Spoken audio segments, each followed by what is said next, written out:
오늘 본문을 가지고 믿음의 자세라는 제목으로 함께 말씀을 나누려고 합니다. 오늘 우리가 읽은 이사야 38장은 우리가 앞서 살펴본 37장의 말씀 배경 가운데 발생한 일을 기록하고 있습니다. 그래서 오늘 본문은 그때라는 단어로 시작하고 있습니다. 그런데 오늘 말씀의 주인공인 히스기야는 지금 절체절명의 위기 가운데 놓여 있습니다. 그것은 바로 내부적으로나 외부적으로나 그를 둘러싼 큰 위험들이 있었기 때문입니다. 먼저 외부적으로는 자신들보다 훨씬 더 강대국이었던 그 아수르란 나라가 자신들을 공격하고 있었기 때문에, 침공하고 있었기 때문에 언제 멸망할지 모르는 상황에 놓여 있었습니다. 또한 내부적으로는 히스기야가 오늘 본문 1절의 말씀처럼 언제 죽을지 모르는 죽음을 앞둔 상황에 놓여 있었다는 것입니다. 하나님께서는 이사야 선지자를 통해 히스기야에게 너는 유언하라, 너는 죽을 것이며 살지 못할 것이다 라고 말씀하시면서 히스기야는 지금까지 인생에 있어서 가장 중대한 상황, 가장 중요한 그 위기 가운데 놓여 있게 되었다는 것입니다.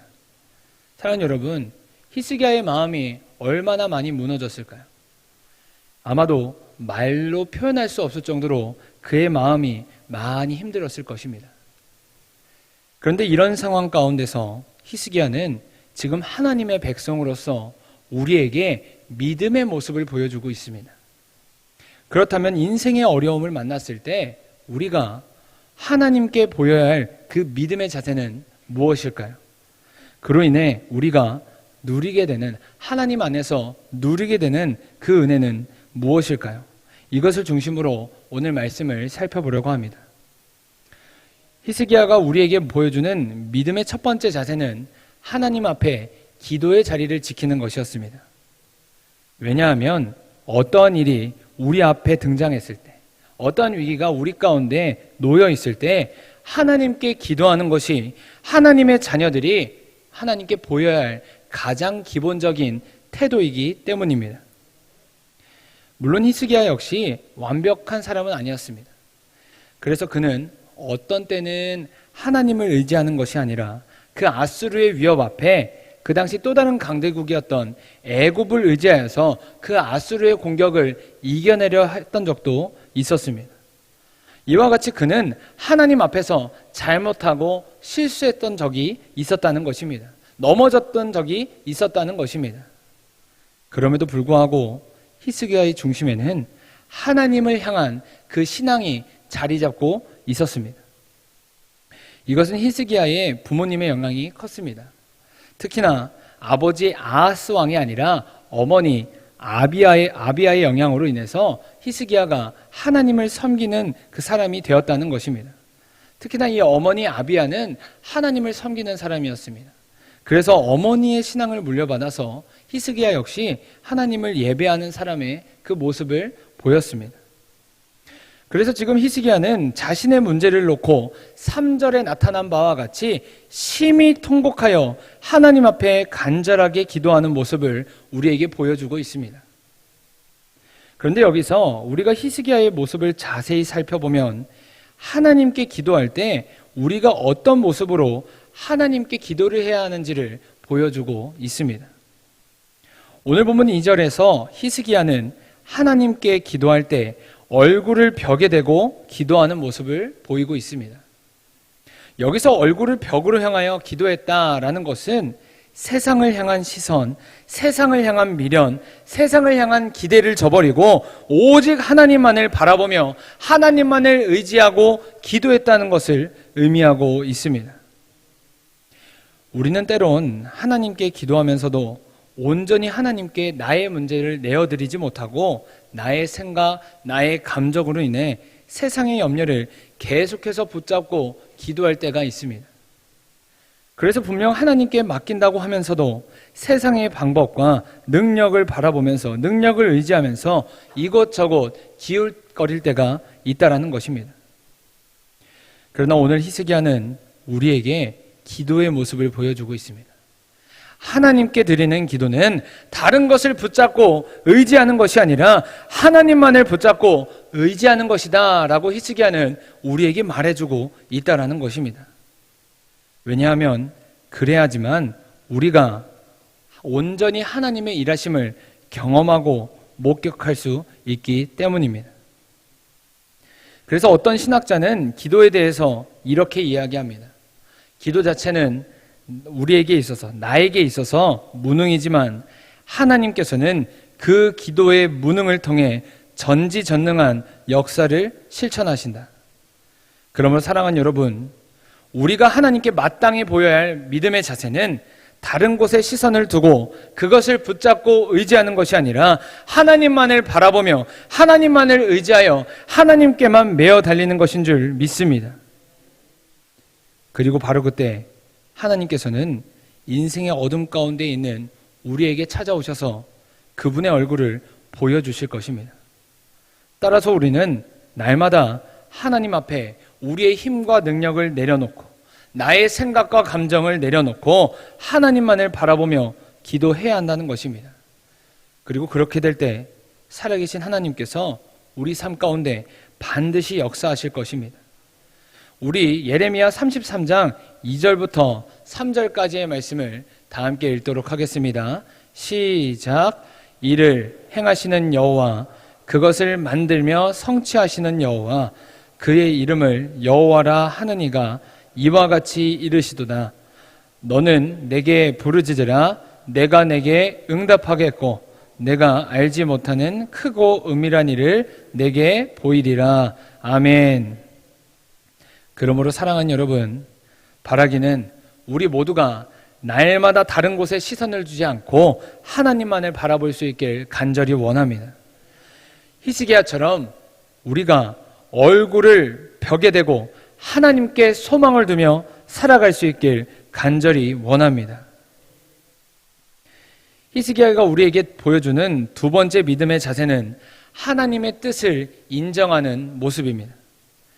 히스기야는 지금 자신의 인생에 있어서 지금까지 만나보지 못한 그 위기의 상황을 맞이하고 있습니다. 외부적으로는 아수르의 위협이 끝나지 않아서 언제 나라가 멸망할지 모르는 그 위기에 놓여 있었다는 것입니다. 또한 이사야 선지자를 통해 자신이 죽게 될 것이다 라는 이야기를 듣게 되었습니다. 분명 하나님을 믿는 히스기야였지만 사람에게 있어서 이런 큰 어려움이 동시에 찾아오면 누구나 생각이 정지되고 무엇이 옳고 그른지 판단이 흐려지기 마련입니다. 하지만 히스기야는 이와 같은 판단이 흐려질 수 있는 그 위기의 순간에 자신의 뜻과 생각을 내려놓고 하나님의 뜻을 인정하는 모습을 보이고 있습니다. 그래서 히스기야는 오늘 본문 17절에서 보옵소서, 내게 큰 고통을 더한 것은 내게 평안을 주려 하심이라 라고 고백하며 말하고 있습니다. 사람은 누구나 인생 가운데 고난, 어려움, 이것을 맞이하게 되면 의구심이 들게 됩니다. 나에게 왜 이런 시련이 있지? 다른 사람들은 다 잘 사는 것만 같은데 왜 나만 이런 고통을 당하는 거지? 이와 같은 의문이 우리 안에 생기게 된다는 것입니다. 이는 하나님을 믿는 우리들도 비슷합니다. 하나님을 내가 잘 믿었는데, 내가 하나님께 잘 예배를 드렸는데, 내가 하나님 앞에 봉사를 열심히 했는데 왜 내가 이런 어려움이 있을까? 이와 같은 불평과 물음이 우리 안에 생길 때가 있다라는 것입니다. 그러나 사랑하는 여러분, 성경은 우리에게 예수 믿으면 어려움이 없다고 말하고 있지 않습니다. 예수를 믿어도 어려움이 있을 수 있습니다. 예수를 믿어도 고난이 찾아와요. 예수님을 믿어도 마음이 무너질 때가 찾아온다는 것입니다. 오늘 우리가 살펴보는 히스기야 역시 그랬습니다. 분명 히스기야도 그동안 하나님을 예배하는 삶을 살았습니다. 하나님의 말씀대로 살기 위해서 종교개혁도 일으켰습니다. 이처럼 히스기야는 하나님 앞에서 하나님을 경외하는 삶을 살았다는 것입니다. 그럼에도 불구하고 히스기야 역시 지금 인생의 어려움, 광야와 같은 시간을 보내게 되었습니다. 하지만 히스기야가 그때 하나님께 보인 태도는 자신의 인생을 불평하고 불만은 토로하는 것이 아니라 하나님의 뜻을 인정하며 나아가는 모습이었다는 것입니다. 하나님께서 지금 나에게 이런 시간을 주시는 이유는, 지금 나에게 이와 같은 시간을 보내게 하시는 이유는 뜻이 있으시겠지라고 생각하며 하나님을 믿고 의지하며 믿음의 길을 걸어가는 모습을 우리에게 보여주고 있다는 것입니다. 왜냐하면 우리의 생각과 그 지혜로는 하나님의 지혜와 뜻하심을 온전히 이해할 수 없기 때문입니다. 우리 고린도전서 1장 25절의 말씀을 다 함께 읽도록 하겠습니다. 시작. 하나님의 어리석음이 사람보다 지혜롭고 하나님의 약하심이 사람보다 강하니라. 아멘.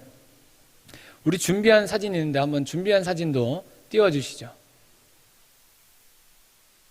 네, 네, 감사합니다. 제가 오늘 설교를 준비하면서 묵상하다가 이 사진을 보게 되었습니다. 우리는 첫 번째 사진처럼 언제나 빠르고 순탄한 길을 원합니다. 그래야지만 우리가 살아가는 인생이 어렵지 않고 쉽고 온전히 살아간다고 생각하기 때문입니다. 그러나 우리를 향한 계획, 하나님의 계획하심과 뜻은 그렇지 않다라고 말하고 있습니다. 그래서 우리는 하나님의 뜻과 계획하심을 완전히 다 이해할 수가 없습니다.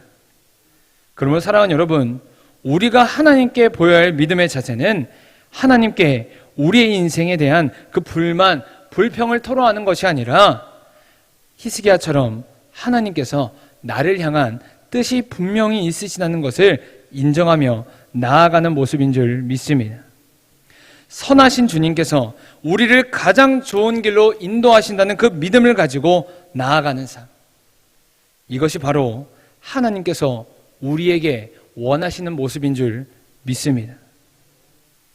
그러므로 바라기는 우리 모두가 날마다 우리 가운데 역사하시는 하나님의 뜻을 구하며 선하신 주님께서 오늘 우리를 가장 좋은 길로 인도하신다는 그 믿음을 가지고 살아갈 수 있길 간절히 원합니다. 마지막으로 히스기야가 우리에게 보여주는 믿음의 세 번째 자세는 하나님을 찬양하는 모습입니다. 히스기야는 오늘 본문 20절에서 우리가 종신토록 여호와의 전에서 수금으로 나의 노래를 노래하리라 라고 고백하며 하나님을 찬양하는 모습을 보이고 있습니다.